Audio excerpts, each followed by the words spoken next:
Bonjour à toutes, à tous et bienvenue à la Bibliothèque et Archives des Nations Unies à Genève. Je suis Nivert Noverasco, je travaille à la Bibliothèque et Archives, en particulier pour la section de l'espace commun, savoir et formation. On la connaît plus souvent sous le nom de Commons. C'est notre espace ici à la bibliothèque qui est dédié au partage de connaissances sur les questions du multilatéralisme. Aujourd'hui, nous sommes très heureux d'avoir avec nous vous pour cette présentation en ligne pour découvrir le multilatéralisme et explorer les ressources primaires sur ce sujet. Et ceci, ça va se passer depuis la Société des Nations jusqu'à l'ONU d'aujourd'hui. En tant que membre du consortium des bibliothèques d'enseignement supérieur et de recherche du Sénégal, nous vous remercions d'être si nombreux et à vous joindre à nous.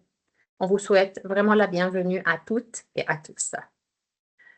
Un petit remerciement que nous tenons vraiment à adresser aujourd'hui, c'est à notre collègue Ahmad Diallo qui nous a mis en contact avec Madame Awa Cissé et qui nous a par la suite mis en contact avec Madame Fama Sendiaye, la directrice de la Bibliothèque centrale universitaire et présidente du COBES.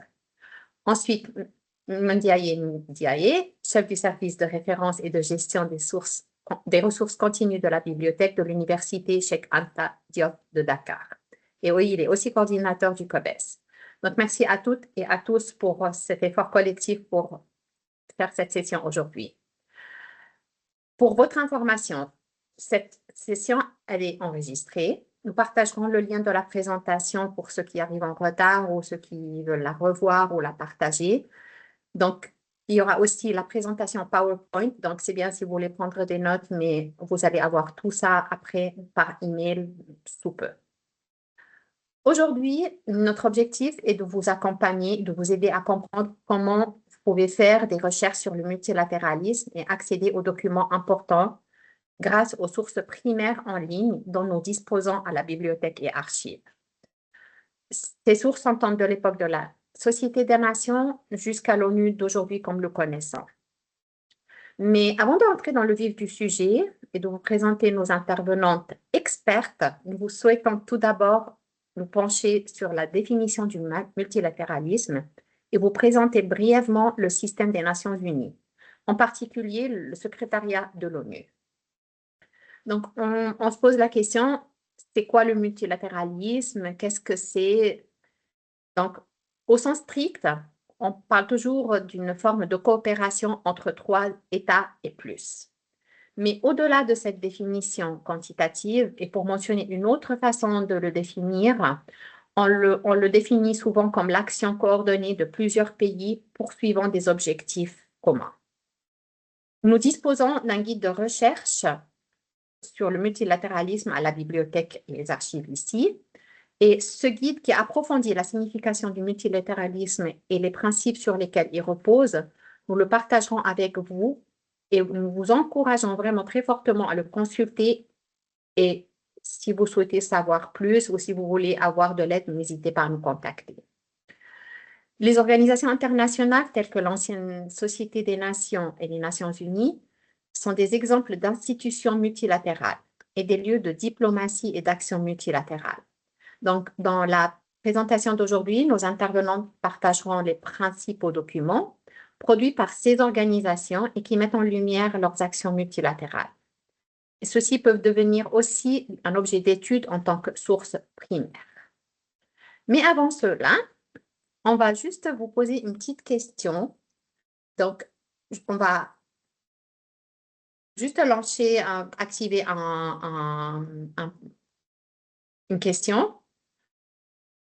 Pourquoi êtes-vous intéressé sur la recherche sur le multilatéralisme?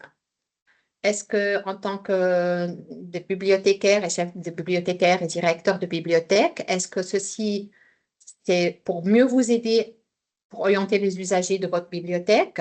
Est-ce que c'est parce que vous êtes simplement curieux, c'est juste une pure curiosité et intérêt au sujet sur le multilatéralisme?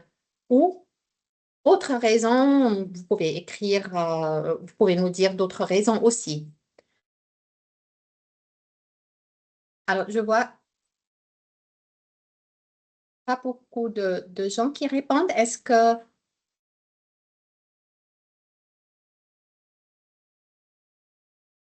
Je crois qu'il y a une question ouverte. Il y a une main levée. Oui, on prend ça d'abord, puis on prend Madame Fama. OK. Alors, la majorité de vous a répondu, c'est pour mieux orienter les usagers de ma bibliothèque. Donc, c'est aussi notre but, c'est aussi de mieux orienter nos usagers et puis les guider dans leurs recherches.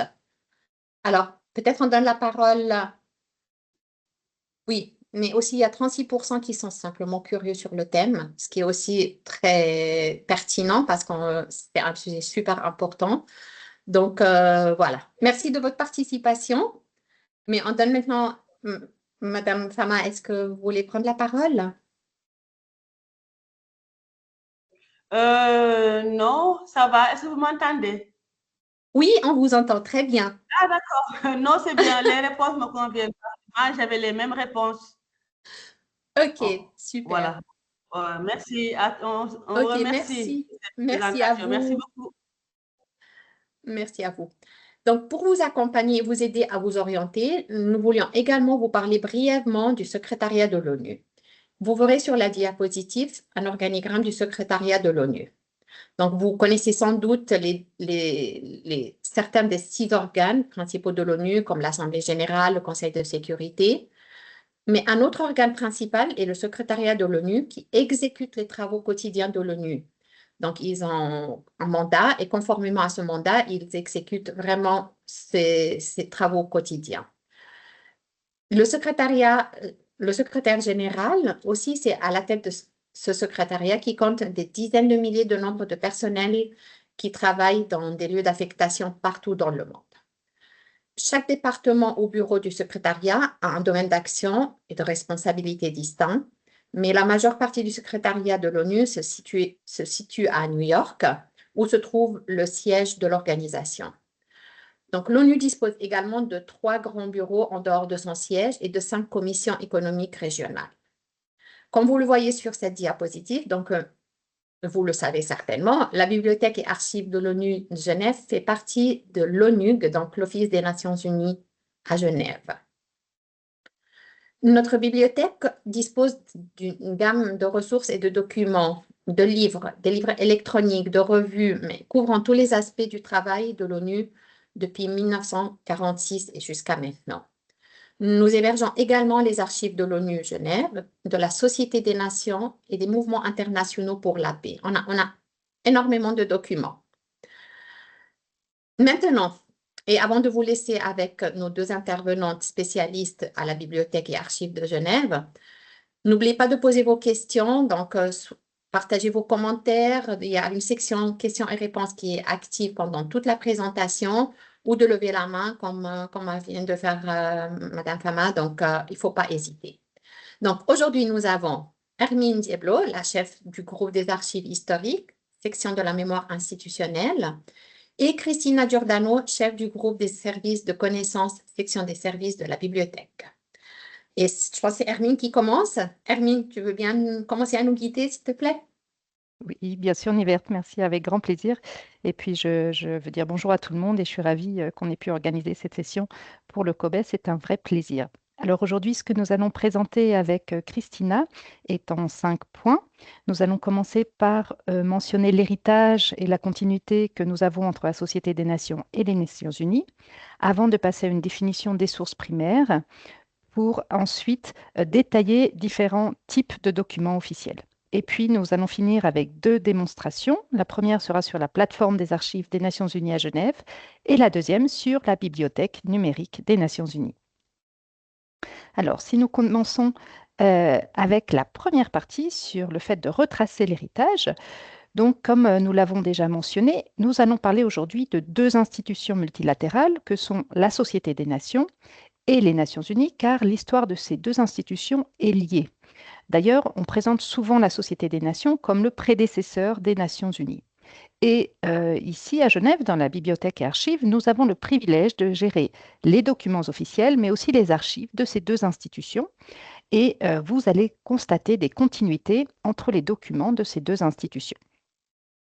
Si nous nous penchons maintenant sur la Société des Nations, Il faut savoir que cette organisation a été créée à Genève après le traumatisme de la Première Guerre mondiale, donc en 1919, avec pour objectif de maintenir la paix dans le monde. Et comme première organisation internationale créée pour préserver la paix et favoriser la coopération entre les États, la création de la Société des Nations a vraiment marqué un tournant majeur dans le processus d'institutionnalisation du multilatéralisme, parce que ça a permis notamment de donner un cadre multilatéral où les représentants des États membres pouvaient se rencontrer régulièrement et discuter de toutes les grandes questions internationales sur un pied d'égalité et où chaque État membre a un vote, une voix. Or, aujourd'hui, cela nous semble un système normal, mais en fait, à l'époque, c'était un des aspects révolutionnaires de la Société des Nations, voilà, qui est souvent sous-estimé aujourd'hui, mais c'était des nouveaux concepts de collaboration qui ont été créés à cette époque. Malheureusement, malgré l'existence de la Société des Nations, la Deuxième Guerre mondiale n'a pas pu être évitée. Et après la Deuxième Guerre mondiale, la Société des Nations et les Nations Unies vont coexister pendant quelques mois jusqu'à la dissolution de la Société des Nations en 1946.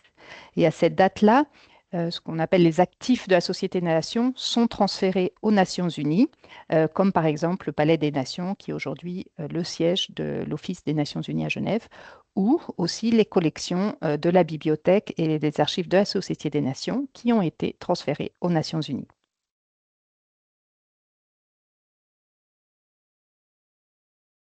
Bonjour, merci Hermine et bonjour à tous les collègues. Donc, pour la suite de l'histoire, il faut savoir que malgré le déclenchement de la Seconde Guerre mondiale, l'idée d'une entité internationale chargée de promouvoir la paix et la coopération entre les États ne fut pas abandonnée. Et des dirigeants mondiaux tels que le Premier ministre britannique Churchill ou le président américain Roosevelt étaient favorables à l'idée d'une nouvelle et plus forte organisation après la guerre et ouvrirent pour cela.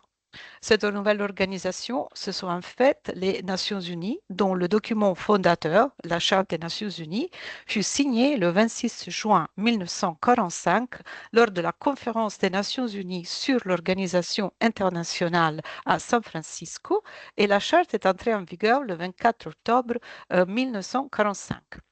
À l'époque, l'ONU ne comptait que 51 membres fondateurs, mais l'article 4 de la Charte envisage déjà clairement une adhésion universelle, stipulant que l'organisation est ouverte à tous les États pacifiques, prêts à accepter les obligations et capables d'exécuter les mandats définis dans la Charte elle-même. Aujourd'hui, il y a 193 membres et donc nous pouvons dire que cet objectif d'universalité a été atteint. Dans la charte, en particulier dans l'article 1, nous trouvons aussi le mandat de cette organisation qui est d'abord de maintenir la paix et la sécurité internationale, après de résoudre les problèmes internationaux d'ordre économique, social, intellectuel ou humanitaire, et aussi très important, de promouvoir le respect des droits de l'homme et des libertés fondamentales pour tous. Donc, un vaste programme multilatéral. Oui, tout à fait. Alors, l'expérience de la Société des Nations a vraiment laissé un héritage qui a permis de construire le système international que nous connaissons aujourd'hui et qui est matérialisé par les Nations Unies.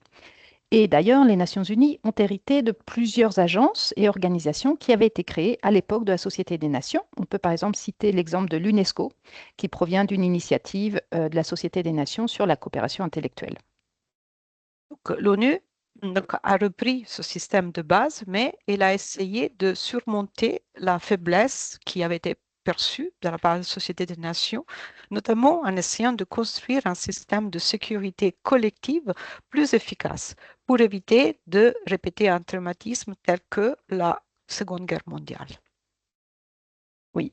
Et donc la Société des Nations et les Nations Unies ont toutefois des points communs, des activités qui ont été initialement gérées par la Société des Nations ont également été reprises par les Nations Unies. On peut parler de la publication des documents officiels, par exemple. Et nous allons voir maintenant comment la structure des organes de la Société des Nations et de l'ONU est extrêmement similaire. Oui, effectivement, si nous examinons les documents fondateurs des organisations, donc d'un côté le pacte de la Société des Nations et la Charte des Nations Unies, nous constatons que ces deux organisations ont une structure similaire. La Société des Nations avait 4 organes, tandis que l'ONU en a 6. Et nous allons les examiner un par un, en commençant par l'Assemblée. Donc, les deux organisations possèdent une assemblée. Et dans l'assemblée, tous les États membres sont représentés sur un pied d'égalité, chaque État détenant une voix. Ces organes se réunissent actuellement lors de sessions régulières à partir du mois de septembre pour discuter des questions mondiales et promouvoir le dialogue. Ensuite, les deux organisations ont aussi un conseil. Donc, et qui pour les deux organisations était responsable du maintien de la paix et de la sécurité internationale et qui se compose de membres permanents et non permanents. Selon la Charte des Nations Unies, les 5 membres permanents du Conseil de sécurité sont les vainqueurs de la Seconde Guerre mondiale. Donc, nous avons les États-Unis, aujourd'hui la Fédération de Russie, le Royaume-Uni, la France et la Chine. Et chacun d'entre eux détient le droit de veto. Le Conseil de sécurité peut faire des recommandations sur la manière de résoudre un différend international, mais il peut aussi également recourir à l'imposition des sanctions ou même autoriser l'usage de la force pour restaurer la paix internationale. Et tous les États membres de l'ONU ont l'obligation de se conformer aux résolutions du Conseil de sécurité. Ensuite, nous voyons le secrétariat. Donc, dans les deux organisations, comme Hermine l'a déjà dit, il existe un secrétariat qui effectue le travail quotidien et met en œuvre les décisions des principaux organes. Ce travail administratif quotidien nous touche de près pour le thème de notre présentation, parce que le secrétariat s'occupe aussi de publier, par exemple, les procès-verbaux des réunions et les documents officiels. Jusqu'ici, tout est pareil. Mais après, il existe quand même quelques différences. Voyons donc ce qui se passe pour les questions économiques et sociales. Pour les questions économiques et sociales, la Société des Nations avait plutôt des activités fonctionnelles organisées par section. Par contre, l'ONU a un organe dédié qui s'appelle le Conseil économique et social, qui est chargé de coordonner les activités dans ces domaines. Donc, cela implique que de travailler en coordination avec les agences spécialisées des Nations Unies, donc la FAO, l'UNESCO, l'Organisation internationale du travail, ainsi qu'avec les commissions régionales et fonctionnelles des Nations Unies. Un autre organe que partagent les deux organisations, c'est la Cour de justice. Donc, les documents fondateurs des deux organisations ont chacun établi une cour internationale. Sous la Société des Nations, nous avions la Cour permanente de justice internationale qui était le premier tribunal international permanent à compétence générale. Sous les Nations Unies, nous avons la Cour internationale de justice qui a poursuivi le travail de la Cour permanente de justice qui peut trancher les différends entre les États et rendre des avis consultatifs sur des questions juridiques internationales. Et encore une différence. La Société des Nations a mené de nombreuses activités qui sont liées à la mise en œuvre des traités de paix de 1919, notamment en créant une série de mandats pour l'administration des anciennes colonies et territoires de l'Allemagne et de l'Empire ottoman. Les activités des mandats de la Société des Nations ont été transférées au Conseil de tutelle de l'ONU, donc un organe qui devait garantir que les territoires sous tutelle soient administrés dans le meilleur intérêt de leurs habitants. Étant donné que tous les territoires sous tutelle ont désormais obtenu leur indépendance, le Conseil de tutelle a suspendu ses activités en 1994. Voilà. Donc, nous allons passer maintenant un peu au cœur du sujet avec les sources primaires. Et nous allons nous concentrer sur ces documents qui sont les documents qui ont été créés par la Société des Nations et les Nations Unies et qui se composent d'un côté de documents non publiés, ce que sont les archives, et de documents publiés, ce que sont les documents officiels et les publications. Il y a beaucoup de publiés dans les termes. Alors, chaque type de document a été créé dans un but précis et nous allons commencer à voir les documents un par un, en commençant par les archives. Alors, les archives, vous devez le savoir, parce que on est tous collègues ici, mais sont l'ensemble des documents produits ou reçus par une organisation ou une personne physique dans l'exercice de son activité. Dans le cas de la Société des Nations ou de l'ONU, il s'agit des documents produits ou reçus par ces deux organisations dans leur travail quotidien administratif. Ce sont des documents qui sont souvent uniques, qui n'ont donc pas été publiés, et il peut s'agir de documents écrits sur papier ou sur tout autre format ou support. On peut très bien avoir des photos, des enregistrements audio dans les archives. Après, comme typologie de documents, on peut trouver des lettres, des projets de rapport, des mémorandums, des coupures de presse. Il y a évidemment une grande variété de types de documents d'archives. Les documents sont conservés à long terme afin d'être consultés par les chercheurs pour effectuer des recherches historiques. Alors voyons à présent deux exemples de documents d'archives. À gauche, nous avons une lettre de la Ligue des sociétés de la Croix-Rouge qui a été adressée à la chef de la section sociale de la Société des Nations en 1928 et qui donne des informations sur les statistiques envoyées par les différentes sections. Et puis à droite, nous avons un autre exemple. Il s'agit d'un mémorandum. Donc là, il s'agit des archives de l'Office des Nations Unies à Genève, qui est plus récent, qui date de 1951. Donc le mémorandum est ce type de document qui est utilisé pour communiquer des informations au sein d'une organisation. Et ce mémorandum concerne la rédaction du projet de déclaration internationale des droits de l'homme, donc au début des années 50. Alors aujourd'hui, nous n'allons pas approfondir la typologie des archives dans cette session, ce n'est pas le but, mais il était important de mentionner ce type de source primaire parce que vous allez probablement le rencontrer lors de votre navigation dans la plateforme des archives des Nations Unies à Genève. Maintenant, nous allons continuer à nous concentrer sur les documents publiés de la Société des Nations et de l'ONU, en commençant par les documents officiels. Oui, effectivement, nous allons maintenant explorer plus de près cette catégorie, donc des documents officiels qui sont produits et par la Société des Nations et par les Nations Unies. Il faut savoir donc qu'il y a une caractéristique en commun dans ce type de documents. Ce sont des documents qui sont conçus pour servir le travail des organisations, notamment quand ils doivent examiner des questions et prendre des délibérations là-dessus. Donc, vous trouverez dans les documents officiels des rapports, des résolutions, des comptes rendus des réunions. Tout ça fait partie de la catégorie des documents officiels. Comme nous l'avons un petit peu mentionné avant, ces documents, ils sont préparés par le secrétariat des organisations dans le but de les mettre à disposition des délégués et des participants aux réunions officielles de l'organisation, que ce soit la Société des Nations ou les Nations Unies. Donc, ça veut dire que ces documents, ils sont publiés. Maintenant, on a une distribution plutôt électronique, mais pendant très longtemps, ces documents étaient imprimés en plusieurs copies et donc distribués aux participants de façon gratuite.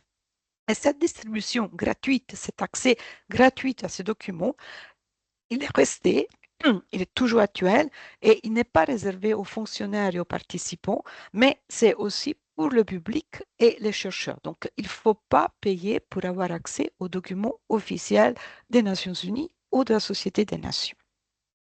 Maintenant, dans la diapositive suivante, nous allons regarder plus de près les éléments principaux des documents officiels. C'est quelque chose que nous retrouvons chez la Société des Nations et les Nations Unies. Ces documents officiels, chacun d'entre eux, ils sont identifiés par une cote qui est unique à chaque document et que normalement vous trouvez en haut à droite du document. Cette cote sera la même pour toutes les versions linguistiques du document. Parce qu'en fait, il faut savoir que si ce sont des documents officiels, ils seront aussi produits dans toutes les langues officielles de l'organisation. À l'époque de la Société des Nations, les langues officielles étaient l'anglais et le français. Avec l'anglais, avec les Nations Unies, nous avons aussi l'arabe, le chinois, le russe et l'espagnol, pour un total de 6 langues officielles. Et maintenant, voilà, nous allons regarder un exemple de document. Voilà, exactement. Un exemple de document officiel de la Société des Nations. Donc là, il s'agit d'un document qui date de 1930 et qui traite du concept de la création d'une Union fédérale européenne suite à une proposition du gouvernement français. Et en fait, cette proposition n'a pas avancé dans le cadre de la Société des Nations, mais les idées qu'elle contenait ont été reprises après la Seconde Guerre mondiale pour créer l'Union européenne. Alors, vous pouvez voir la cote du document que mentionnait Christina en haut à droite. Il y a aussi le titre qui est clairement indiqué, la date du document qui est sous la cote. Et puis, nous remarquons également une mention en haut à gauche qui indique que le document a été distribué aux membres du Conseil, aux membres de la Société des Nations et aux délégués à l'Assemblée de la Société des Nations. Très bien. Maintenant, voici un exemple d'un document officiel des Nations Unies. Donc, tous les documents officiels des Nations Unies, ils ont toujours cette forme, cette structure. À gauche, vous voyez clairement indiqué que c'est un document des Nations Unies. Donc, c'est marqué Nations Unies et vous avez aussi le symbole de l'organisation. Après, à côté du symbole, vous voyez clairement le nom de l'organe auquel ce document a été présenté. Il a été soumis. Et à droite, vous voyez la fameuse cote, donc qui est cet indicateur identifiant unique de ce document. Vous voyez que la cote, elle est constituée dans le système des Nations Unies par une série de lettres qui sont des abréviations et de numéros séparés par des barres obliques. Et après, vous verrez plus bas, quelque chose qui est aussi intéressant, c'est le point de l'ordre du jour de l'Assemblée générale, donc parce que ça c'est un document de l'Assemblée générale, en liaison avec lequel ce document a été produit. Enfin, normalement, les documents officiels, ils sont toujours produits selon l'agenda, le programme de travail d'un organe pendant l'une de ces sessions et sur un point de cet agenda. Donc, en particulier, ce document, il a été produit en relation avec le point 123 de l'ordre du jour de la 79e session de l'Assemblée générale, qui est très récente, c'était l'année dernière. Et ce point 123 s'appelle renforcement du système des Nations Unies. Après, plus bas, vous voyez le titre de document. Donc, il s'agit d'une résolution qui a été adoptée par l'Assemblée générale le 22 septembre 2024 et il traite du thème du pacte de l'avenir. Donc, c'est une résolution très importante parce qu'elle a été issue pendant le sommet de l'avenir qui a eu lieu récemment pour renforcer l'action des États membres vis-à-vis des objectifs de développement durable. Donc, ça, c'est donc un type de document officiel, mais il y en a aussi d'autres que nous allons un petit peu explorer. Donc, nous avons parlé, donc ça c'était une résolution, mais il faut savoir que dans les principaux types de documents officiels, il y a aussi, par exemple, les comptes rendus des séances. Il y a bien sûr les résolutions, mais il y a aussi des rapports et des lettres. Et nous allons les regarder un petit peu de près. Donc, nous allons commencer avec les comptes rendus des séances. Pourquoi elles sont importantes? Parce que dans les comptes rendus, vous aurez les déclarations, les discours, les discussions, les actions qui ont été prises sur un certain sujet. Or, il faut savoir qu'il y a deux types de comptes rendus. Il y a ce qu'on appelle les procès-verbaux. Donc, c'est des comptes rendus exhaustifs qui sont rédigés à la première personne, où tout ce qui a été dit pendant une réunion a été fidèlement enregistré mot par mot. Mais il existe aussi des comptes rendus analytiques qui sont des relevés condensés écrits à la troisième personne de ce qui a été dit. Pourquoi il y a cette différence? Parce que les procès-verbaux, ou en anglais les verbatim records, comme vous voyez là, sont très coûteux. Ils sont coûteux en temps et en ressources. Donc, seulement les réunions des organes principaux, comme par exemple les réunions plénières de l'Assemblée générale ou les réunions du Conseil de sécurité, ont droit à ce type d'enregistrement très exhaustif. Par contre, d'autres organes, comme le Conseil économique et social, ils n'ont droit qu'à des comptes rendus analytiques qui donneront moins de détails. Après, donc dans les réunions, ce qui est important, c'est que souvent on prend des résolutions. Donc on décide une certaine action. Donc, dans les résolutions, ce qui est important, c'est qu'on voit l'expression formelle de l'opinion ou de la volonté des organes de l'organisation telle qu'elle s'est formée par la majorité des membres. Or, les résolutions peuvent être adoptées avec un vote, mais elles passent souvent sans vote s'il n'y a pas, par exemple, d'opposition sur le sujet. Nous voyons après un autre type de document que vous rencontrerez souvent dans vos recherches, ce sont les rapports. Donc, les rapports sont vraiment les documents les plus courants et il existe plusieurs types de rapports sur une grande variété de sujets.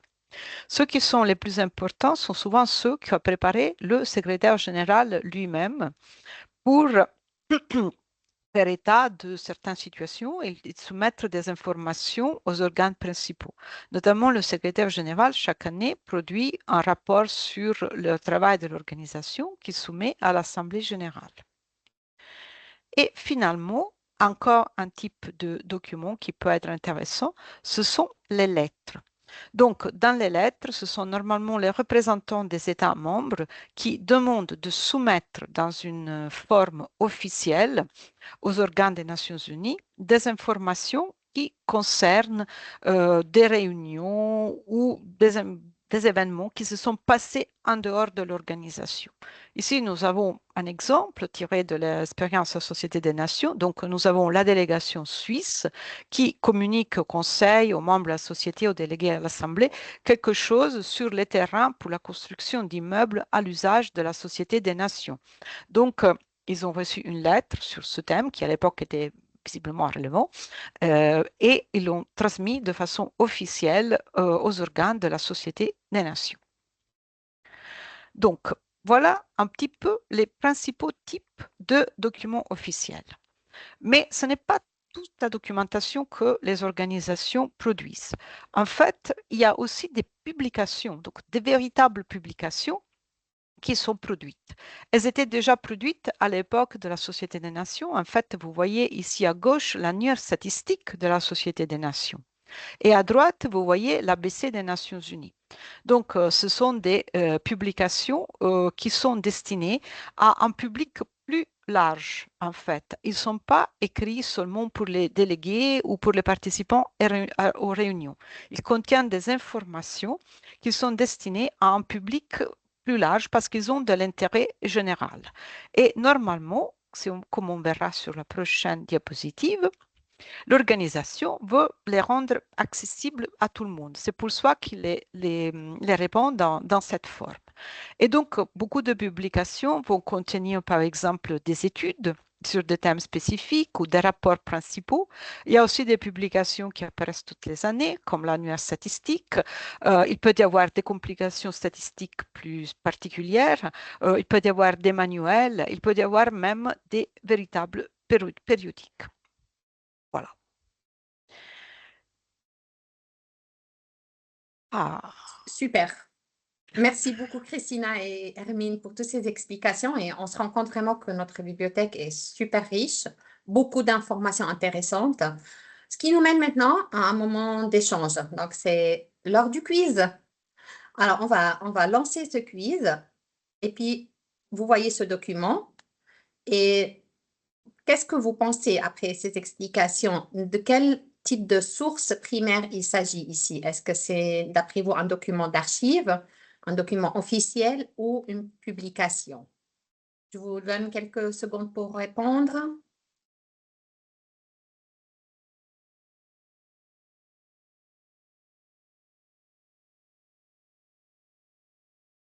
Ah, c'est à l'unanimité. Tout le monde a dit que c'était un document officiel. Alors, Hermine, qu'est-ce que tu en penses et pourquoi la réponse est juste ou fausse? Je pense que nos collègues sont très forts. Parce que des fois, quand on Oui, fait je ce pense quiz, aussi. on n'a jamais eu 100%, donc bravo. Oui, Et effectivement, c'est un document officiel, vous avez bien compris. Donc, il est identifié avec le bandeau qu'a commenté Christina, hein. On voit qu'il est donc un document adressé au Conseil de sécurité avec la cote distribution générale. Il ne s'agit pas d'un document d'archive, il ne s'agit pas d'un document unique. Voilà, c'est vraiment un document qui a été imprimé et un document de travail. et je continue. Donc, nous venons de vous donner un peu l'explication théorique et maintenant, nous allons passer à la pratique. Alors, je vais partager mon écran pour vous faire une démonstration de la plateforme des archives des Nations Unies à Genève. Donc, de façon générale, sur cette plateforme, vous allez trouver la description des documents d'archives que nous gérons à Genève. Et dans certains cas, vous allez trouver aussi le texte intégral des documents d'archives qui ont pu être numérisés. Dans le cadre bleu à gauche, vous pouvez consulter les 5 catégories d'archives que nous conservons à Genève. Nous avons essayé de regrouper en grandes catégories pour que ce soit plus facile de comprendre ce que nous possédons, parce que des fois, nous avons une variété d'archives et cela peut surprendre. Alors, nous avons bien entendu les archives de la Société des Nations, les archives de l'ONU à Genève, mais nous avons aussi un fonds d'archives privées et nos archives les plus anciennes sont celles du Mouvement international pour la paix. Et enfin, nous possédons d'autres collections comme des photos, des posters, etc. Aujourd'hui, sur cette plateforme, nous allons nous concentrer sur les archives de la Société des Nations.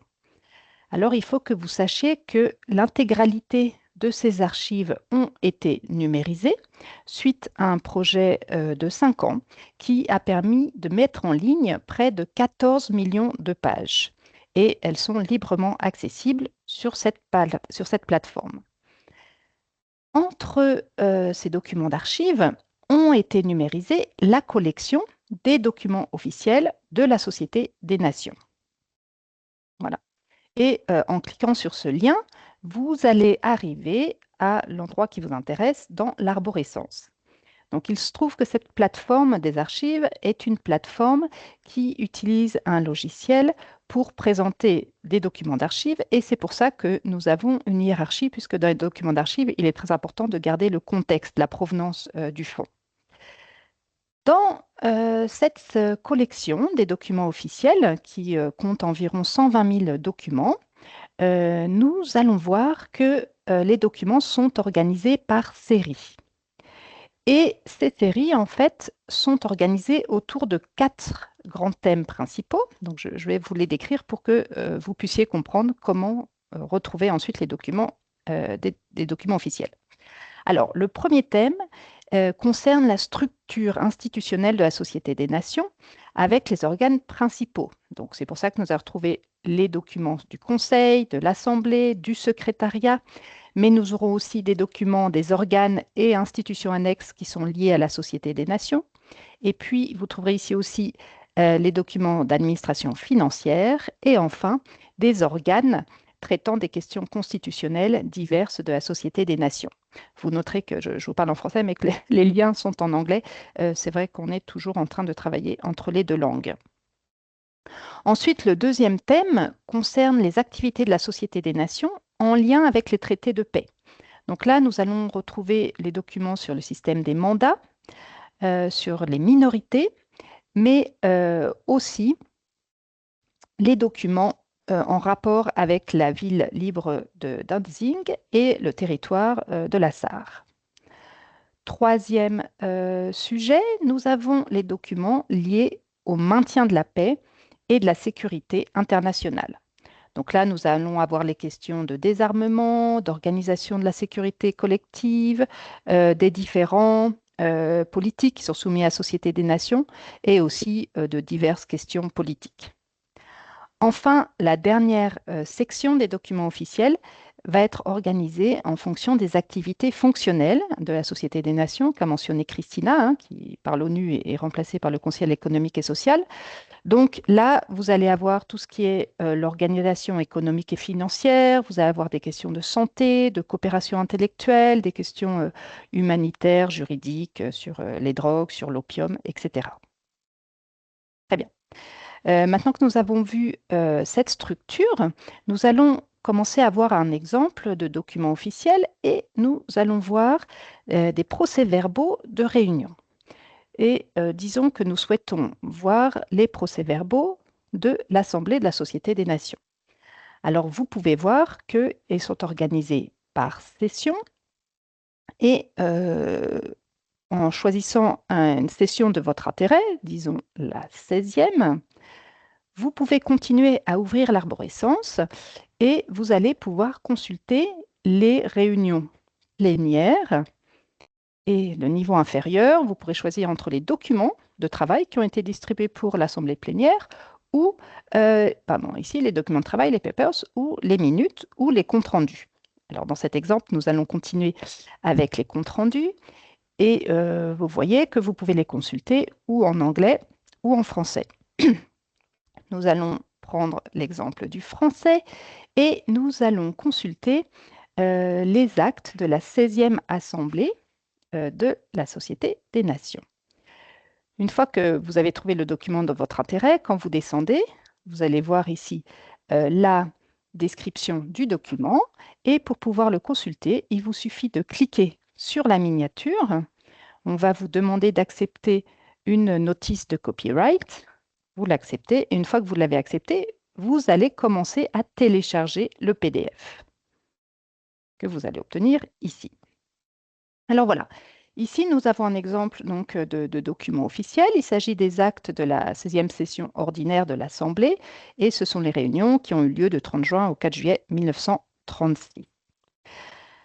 Je vais vous montrer un exemple spécifique dans ce document, je ne l'ai pas choisi par hasard.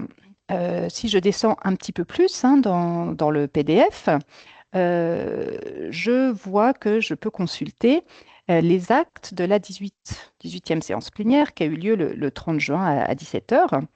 Et puis, si on continue à descendre un petit peu plus, nous allons voir les questions qui sont traitées dans cette assemblée. Et l'une d'entre elles est la situation issue du différend entre l'Éthiopie et l'Italie. D'accord ? Là, nous sommes en 1936 et l'Italie a envahi l'Éthiopie. Et si nous descendons un petit peu plus à la page suivante, nous allons trouver un discours qui est très célèbre puisqu'il s'agit du discours d'Haïlé Sélassié, l'empereur d'Éthiopie, qui s'était rendu à Genève en 1936 pour parler justement de l'invasion de son pays. C'est un discours qu'il va commencer à prononcer en français. Et vous voyez ici que nous avons le texte à la première personne, comme a mentionné Christina. Donc, dans les procès-verbaux, nous allons avoir les mots dits mot par mot, un par un. Et ici, nous avons « Je prie l'Assemblée de m'excuser si je ne m'exprime pas en français ».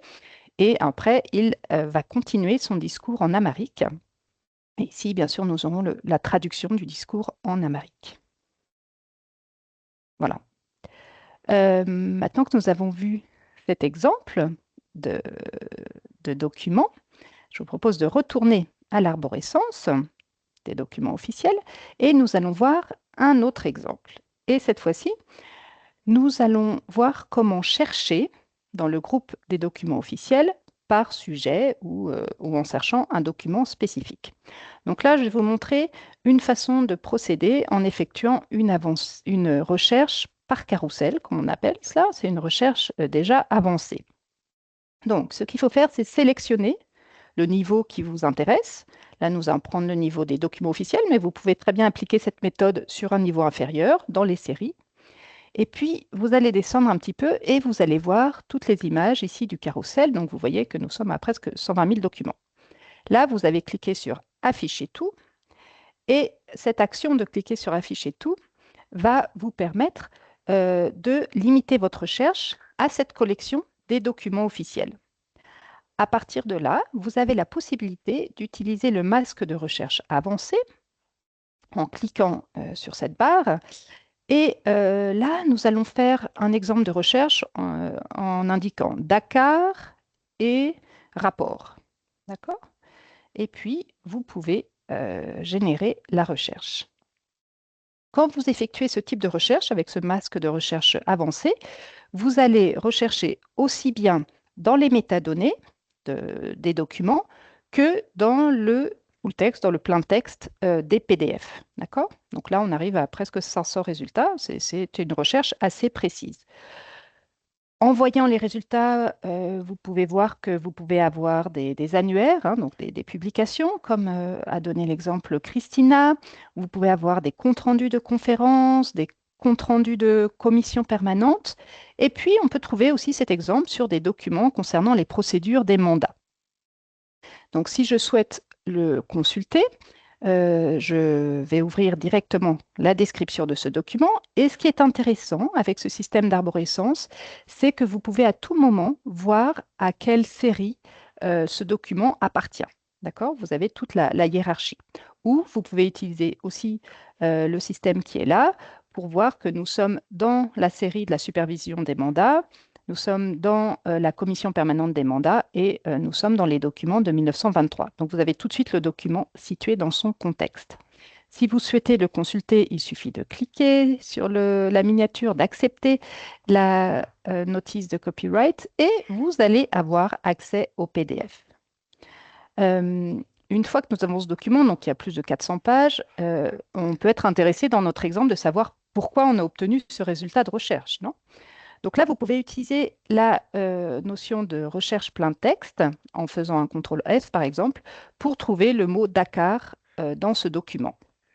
Et effectivement, vous allez voir que nous avons eu ce résultat de recherche, car il y a ici un rapport sur l'enseignement dans les territoires sous mandat, qui concerne là, le Togo français et qui nomme une école à Lomé, qui a 10 classes, donc une classe enfantine, et aussi qui nomme les écoles de Dakar, qui comptent 15 élèves, et qui indique que l'enseignement est donné tout entier en français. Et puis, évidemment, vous pouvez continuer à consulter le document pour voir où le terme Dakar apparaît. Donc, il apparaît dans d'autres rapports ici, mais qui sont en anglais. Voilà. Je vais m'arrêter ici pour la présentation de la plateforme. Je vais juste finir en indiquant que, bon, pour retourner à la page d'accueil, il suffit de cliquer sur la petite maison ici, que vous avez à tout moment la possibilité de nous contacter. En bas de chaque page, il y a un bouton qui est Demander à un archiviste. En cliquant sur ce lien, ça vous emmène à un formulaire. Donc, n'hésitez pas à le remplir et nous vous aiderons dans votre recherche. Il y a aussi un chat qui est ouvert régulièrement aux horaires de Genève, de travail de Genève. Et puis, nous avons aussi fait une série de tutoriels que vous pouvez consulter. Bon, ils sont en anglais, mais c'est pour différentes collections de notre plateforme. Vous pouvez bien évidemment vous inscrire à notre newsletter, ici vous avez un lien. Et finalement, à partir de cette icône avec le i dans les liens rapides, ici vous avez une rubrique d'aide qui peut vous être utile, même si elle n'existe qu'en anglais pour le moment, qui détaille tous les types de recherches que vous pouvez effectuer et notamment qui reprend la recherche que je vous ai expliquée avec le carrousel d'images.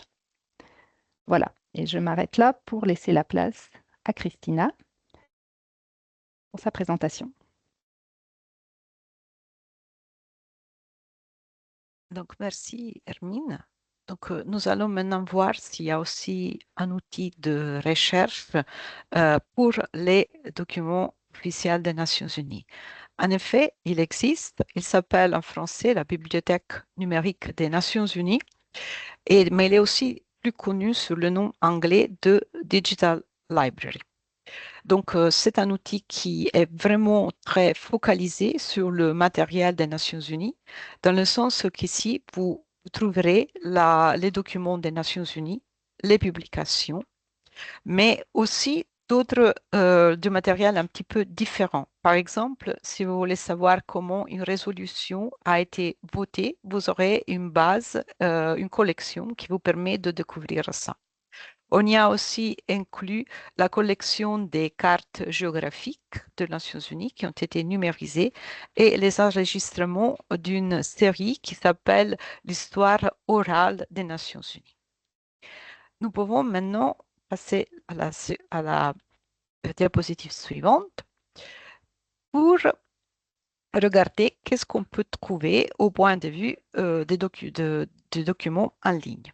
Donc, il faut savoir que la bibliothèque numérique, il ne s'est pas toujours appelé la bibliothèque numérique, il s'appelait le UN Bibliographical Information System, parce qu'en fait, il est né dans la fin des années 70.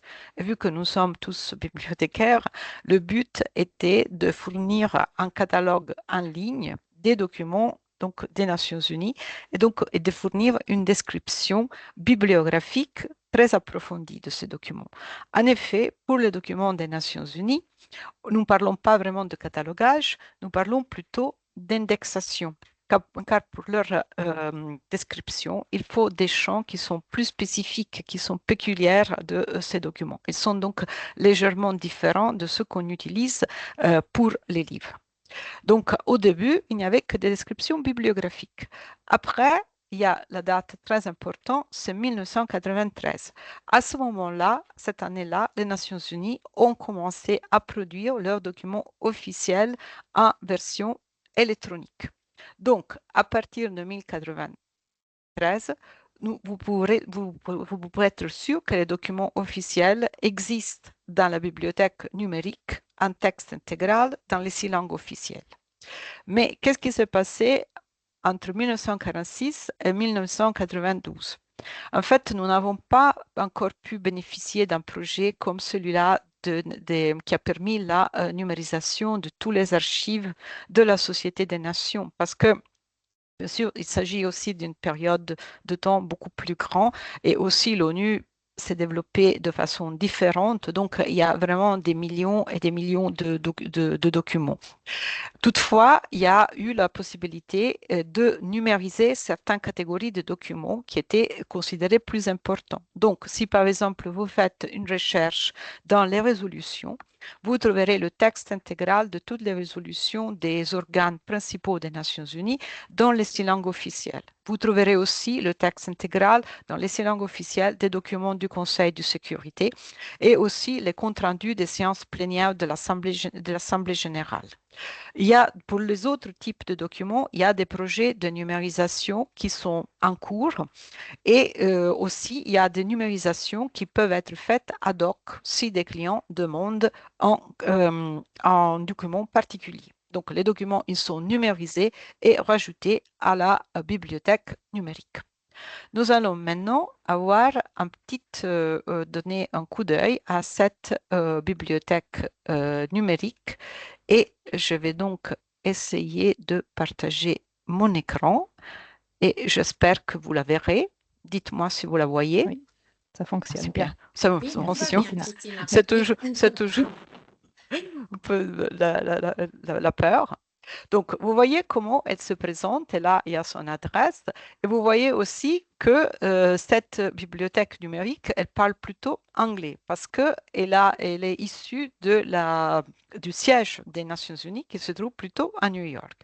Toutefois, si vous cliquez ici, vous voyez que vous pouvez changer la langue de recherche. Donc, la mettre en français. Donc, vous avez aussi l'aide en français. Et la description de la base de données. Vous voyez qu'il y a comme pour les archives, il y a différents types, il y a différentes collections. Donc, il y a la collection, le type de ressources, où vous pouvez effectuer, par exemple, une recherche plus particulière dans les documents et publications, si cela vous intéresse, ou dans les discours, par exemple, ou dans les cartes géographiques, ou si vous préférez, vous connaissez déjà l'organe de l'ONU duquel vous cherchez les documents, vous pouvez, par exemple, aller chercher directement dans les documents de l'Assemblée générale.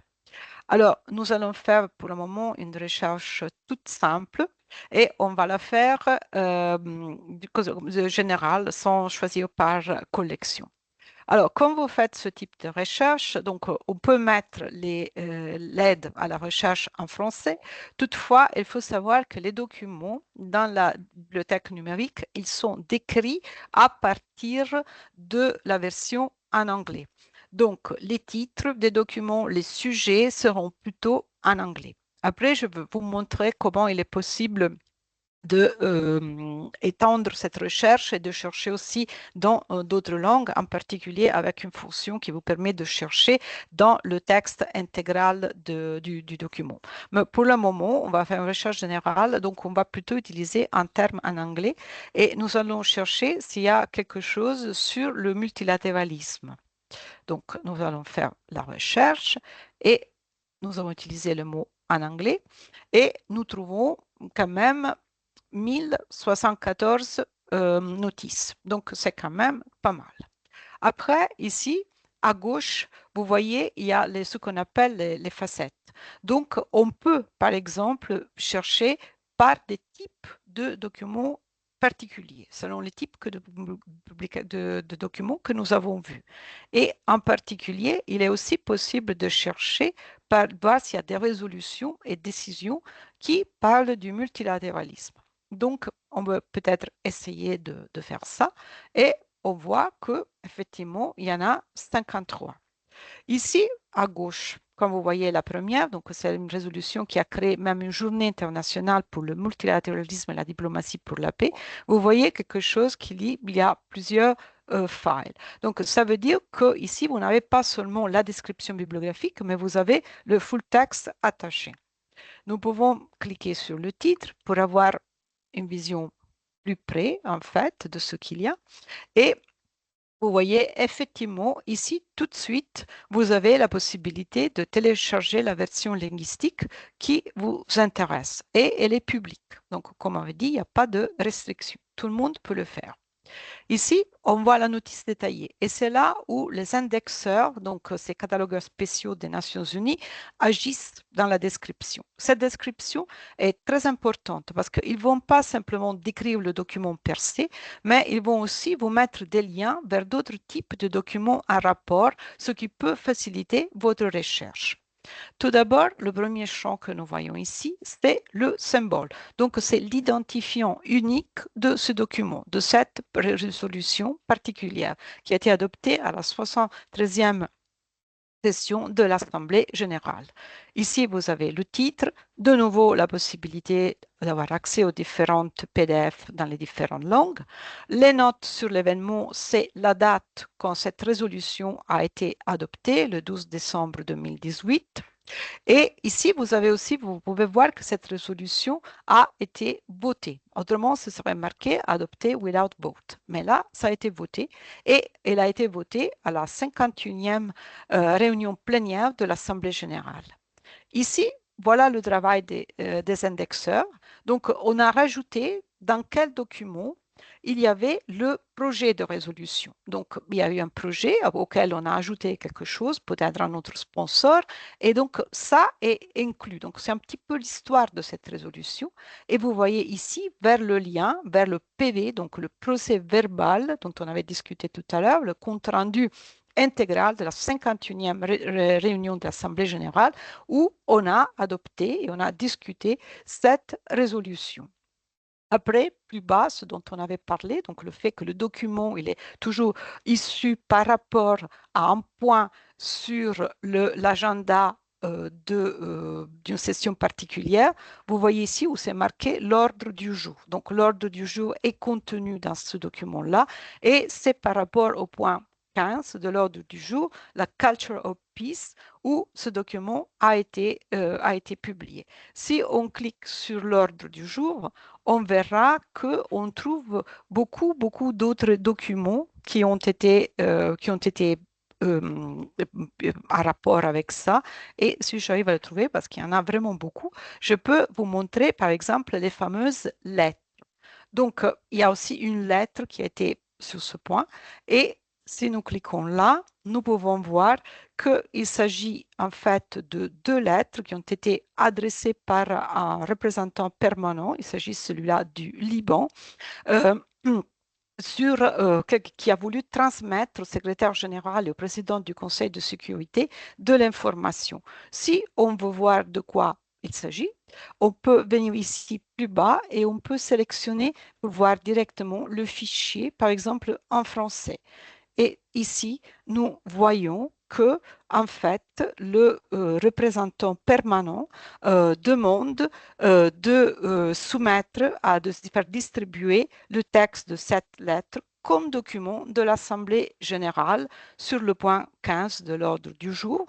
Et il s'agit de transmettre de l'information sur une proposition de le président de la République libanaise qui veut établir une académie de l'homme pour la rencontre et le dialogue. Donc, c'est une façon pour les États membres de transmettre cette information extérieure de façon officielle aux organes qui prendront la décision. Donc, voilà, nous pouvons revenir à notre notre fichier. Donc ici, on voit par exemple aussi les sujets qui ont été utilisés, dont le thème celui-là qui est le multilatéralisme. Maintenant, si nous voulions faire une recherche utilisant plutôt le terme en français, nous pourrions le faire, mais à ce moment-là, nous devons activer la recherche en plein texte. Donc, nous avons vu que pour ces résolutions, il y a les textes dans les différentes langues et nous pouvons activer la recherche dans le texte intégral. Donc, on n'ira plus chercher seulement dans les champs bibliographiques mais on va aussi chercher à l'intérieur des textes lui-même. Et on trouve beaucoup plus de documents parce qu'il est possible qu'il y ait des documents qui ont mentionné le multilatéralisme à l'intérieur, mais dont le sujet n'est peut-être pas le multilatéralisme, donc peut-être les mentionner une fois, mais ça pourrait être utile donc de savoir que cela existe. Ce type de recherche plein texte est surtout utile si vous cherchez des mots particuliers comme par exemple le multilatéralisme, mais peut-être les moins relevantes si vous cherchez des choses plus générales comme le droit de l'homme ou par exemple le droit international qui peuvent être mentionnés, qui sont peut-être peuvent être un champ d'utilisation plus vaste. Donc, voilà ce que je voulais vous dire à ce stade sur la bibliothèque numérique. Voilà. Et maintenant, je redonne la main à mes collègues. Merci beaucoup, Christina. C'est vraiment super intéressant. Et c'est un condensé d'informations en très peu de temps. Donc, on espère que ces informations ont été utiles à tous nos participants. Et nous comprenons que c'est un condensé. Donc, si vous avez besoin d'aide ou si vous avez besoin vous avez des petites questions, il ne faut pas hésiter. Nivert, tu t'es remis en mute sans faire exprès. Pardon. Voilà. Juste la dernière phrase, c'est bon. Pardon. Donc, voilà. Donc, je dis juste, si vous avez besoin d'aide, on est là. Puis, il faut vraiment profiter de cette session pour poser toutes vos questions. Mais avant ça, on partage avec vous une partie des ressources que vous pouvez consulter pour effectuer des recherches ou pour vos usagers aussi. Donc, on a le guide de recherche sur la documentation de l'ONU qui existe sur ce lien. Il y a le guide de recherche de la Bibliothèque et Archives des Nations Unies aussi, donc sur ce lien aussi. Il y a l'annuaire des Nations Unies depuis 1946 jusqu'à 2015. Il existe seulement en anglais, mais c'est un document qui est vite feuilleté.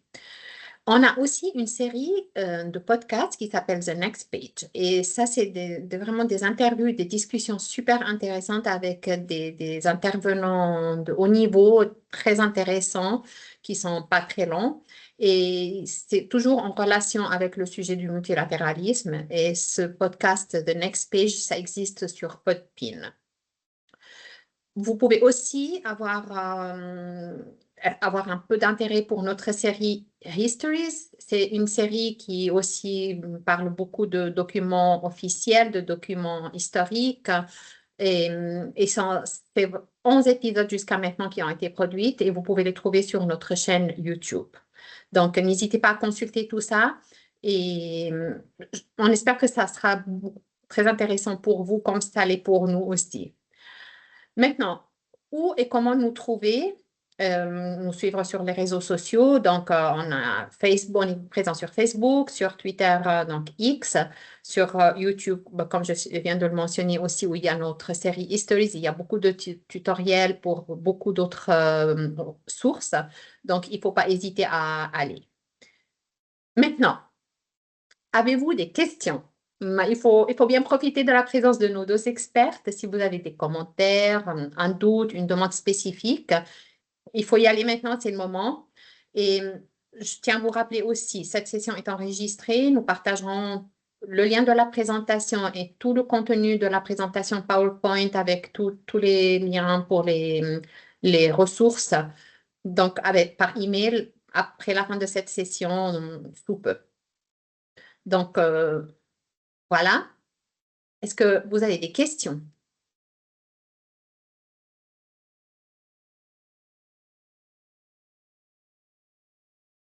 Non? faut pas C'est être bon timide. signe, ça veut dire que c'était assez clair, au moins sur la Voilà, partie il que faut nous pas avons être présentée, timide. j'espère. Ouais. Non, on fait confiance à nos deux expertes que ça a été clair, mais si vous avez aussi d'autres questions spécifiques, peut-être une demande, il faut y aller. Mais si jamais ça ne vous vient pas maintenant, vous pouvez aussi nous contacter par la suite.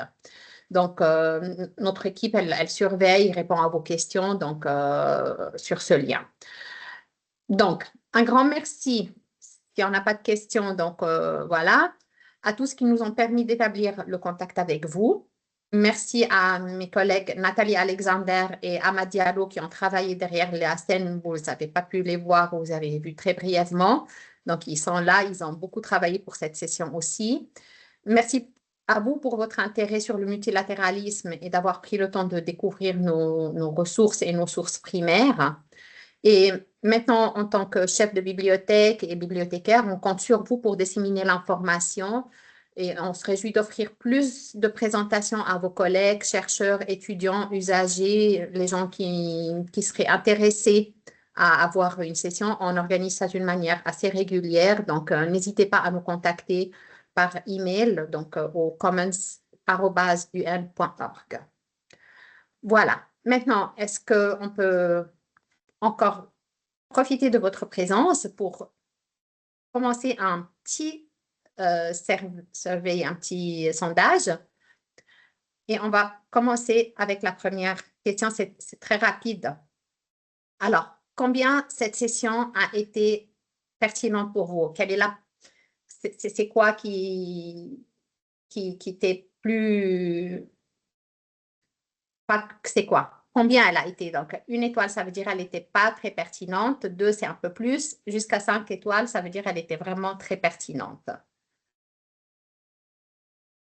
Je vous donne quelques secondes pour répondre.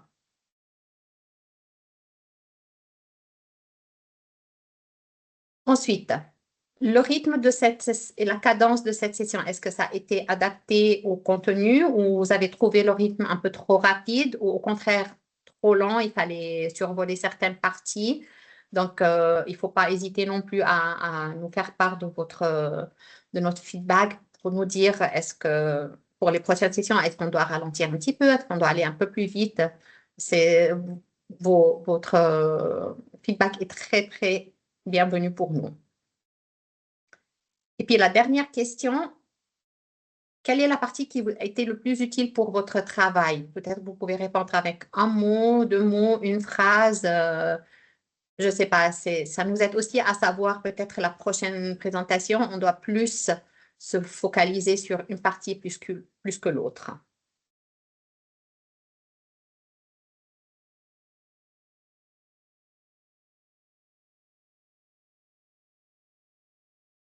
Voilà.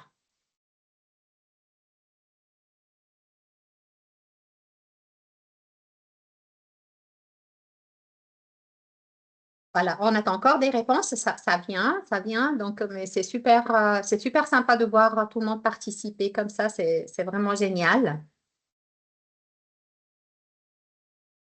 Donc, pour la première question, on a été 4,5 étoiles, donc merci beaucoup, c'est très gentil, c'est gentil et ça nous encourage à aller encore plus de l'avant. Et puis, 100% à trouver que le rythme était adapté. Ben, c'est super parce qu'on est toujours on se questionne, est-ce qu'il faut aller plus vite, un peu moins vite? Donc, c'est génial de savoir que le rythme vous a convenu.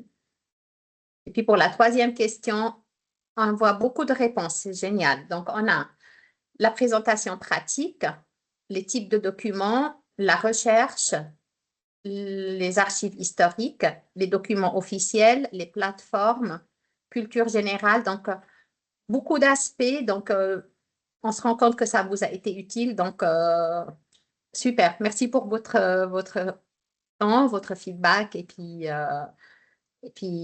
c'est génial d'avoir participé. Voilà. Je vous dis pour l'instant un grand merci. C'était un plaisir de vous accompagner pendant cette session. Un grand merci à nos intervenants, à vous, aux gens qui ont travaillé derrière la scène. Et on se dit à bientôt. Merci beaucoup pour votre présence et à bientôt. Merci et bravo.